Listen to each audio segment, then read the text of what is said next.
సరే, తెలంగాణ రాజకీయాల అంశం ఏంటి? రేవంత్పై గుస్సా, సమిష్టిగా వెళ్ళండి, నీళ్లపై అంటే రేవంత్ రెడ్డి గారు ఢిల్లీ వెళ్ళారు, మహేష్ గౌడ్ వెళ్ళారు. నిన్న వాళ్ళు అక్కడ మీనాక్షి నటరాజన్, ఆ తర్వాత వంశీచంద్ర రెడ్డి వీళ్ళంతా నిన్న సమావేశమయ్యారు.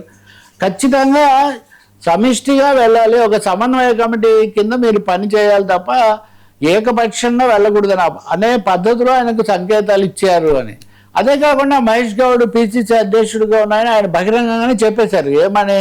యాదాద్రి దేవస్థానం బోర్డు నియమించారు కదా, ఈ నియమించింది నన్నేమి సంప్రదించలేదు, నేను నియోజకవర్గానికి సంబంధించిన శాసనసభ్యుడిగా ఉన్న నాకు తెలియకుండా వేశారు అని కోమటిరెడ్డి రాజగోపాల్ రెడ్డి ఏమో అభ్యంతరం చెప్పారు.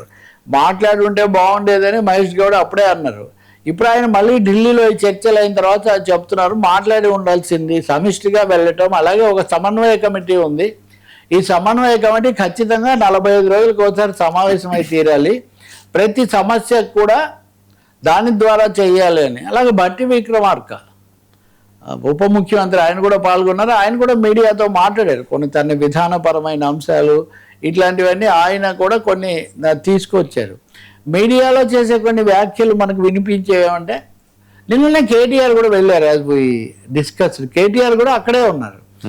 రేవంత్ రెడ్డి మామూలుగా చాలా తీవ్ర భాషలో చిట్ చాట్ ఇంకొక దాంతో కేసీఆర్ మీద లేకపోతే బీఆర్ఎస్ మీద ధ్వజవంతరం ఇది జరుగుతూ ఉంటుంది. నిన్న కూడా ఆయన మాట్లాడారు, కానీ మన సహజ శైలిలో అంత దూకుడుగా మాట్లాడలేదు.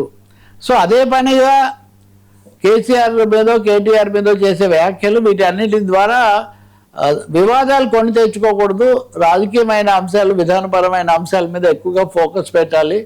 రెండోది అందరినీ కలుపుకొని వెళ్ళాలి తప్ప ఒంటి కాళ్ళ మీద ఒకరే వేస్తే కూడా అది కొంత బెడిసి కొడుతుంది. మూడవది హైడ్రాకి సంబంధించినటువంటి అంశాలు, అలాగే వీళ్ళ మధ్య అంతర్గతంగా ఉన్న వివాదాలు, ముఖ్యంగా కొండా సురేఖ చేసినటువంటి కొన్ని కానీ, అలాగే దళిత శాసనసభ్యులు ప్రజాప్రతినిధులు బట్టి విక్రమార్క దగ్గరికి వెళ్ళి అస్సలు మా మాట అసలు చెల్లడం లేదు, పనులు జరగడం లేదు అన్న పద్ధతిలో కొంత చిన్న చూపు చూస్తున్నారని వాళ్ళు కొంత అసంతృప్తి వెలుగుచ్చితే సర్దుబాటు కోసం ఆయన ఏదో మాట్లాడారు. ఇట్లాంటివన్నీ ఉన్నాయి. సో ఈ అంతర్గతమైన అంశాలన్నీ కొన్ని మీరు చక్కదిద్దుకొని జిహెచ్ఎంసీ ఎన్నికల్లో గట్టి ఫైట్ ఇచ్చి ఎదుర్కొంటే తప్ప లేకపోతే కాంగ్రెస్ పార్టీకి ఇబ్బందిగా మారుతుంది. ఆ విధంగా వెళ్ళాలి.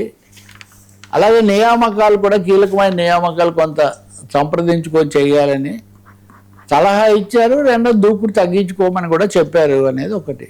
అయితే సైమల్టేనియస్గా ఇదే సమయంలో ఈ ఎల్నినో ఎఫెక్ట్ కూడా, ఇప్పుడు పెద్ద సుదర్శన్ ఆయన అని బీఆర్ఎస్ నాయకుడు, ఆయనకు అనారోగ్యంగా ఉంటాం, చాలా దీనిగా ఉంటాం, ఆయనకు అసలు రేవంత్ రెడ్డి సరిగ్గా చేయలేదు, ప్రభుత్వం ఆ రక్షణ భద్రత ఉపసంహరించడం వల్లనే ఆయన దీనికి గురయ్యారని మాజీ పోలీస్ అధికారి ప్రస్తుత బీఆర్ఎస్ నాయకుడు ప్రవీణ్ కుమార్ లాంటి వాళ్ళు ఆరోపిస్తున్నారు. రెండోది సరే ఆయన కోలుకోవాలని అందరూ అనుకుంటున్న తీవ్రమైన పరిస్థితే ఉంది.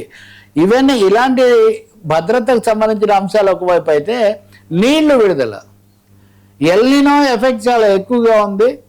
ఎల్నినో వల్ల నీళ్లకు కొరత రావచ్చని ఒకవైపు అంటుంటే, మీరు కావాలని కాళేశ్వరం మూలను పెట్టి అక్కడ నీ ఎత్తిపోతలకు అవకాశం ఉన్నా వీళ్ళు చేయలేదని బీఆర్ఎస్ వాళ్ళు, మాకు డ్యామ్ సేఫ్టీ అథారిటీ వద్దన్నది, అందుకే మేము చేయడం లేదని ఉత్తమ్ కుమార్ రెడ్డి నిన్న కూడా చెప్పారు. కానీ కొన్ని పాక్షికంగా మటుకు నీళ్లు వదలటం అన్నది ప్రారంభించారు.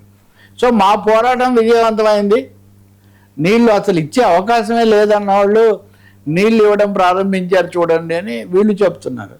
సో అనేక కోణాల్లో హైడ్రా సంగతి అలా ఉంచి ఇతరత్ర కూడా ఈరోజు వాళ్ళు చెప్తున్నారు, కేసీఆర్ ఉండగా రియాలిటీ చాలా హైదరాబాద్ కీలకంగా ఉండేది, ఇప్పుడు హైదరాబాద్ 7 నగరాల్లో, దేశంలో ఉన్న 7 ప్రధాన రియాలిటీ వ్యాపారం జరిగే నగరాల్లో కూడా హైదరాబాద్ చోటు లేకుండా పోయింది అని ఒక ఒత్తిడి మటుకు రేవంత్ రెడ్డి మీద అనేక కోణంలో పెరుగుతున్నట్టు మనకు కనిపిస్తుంది.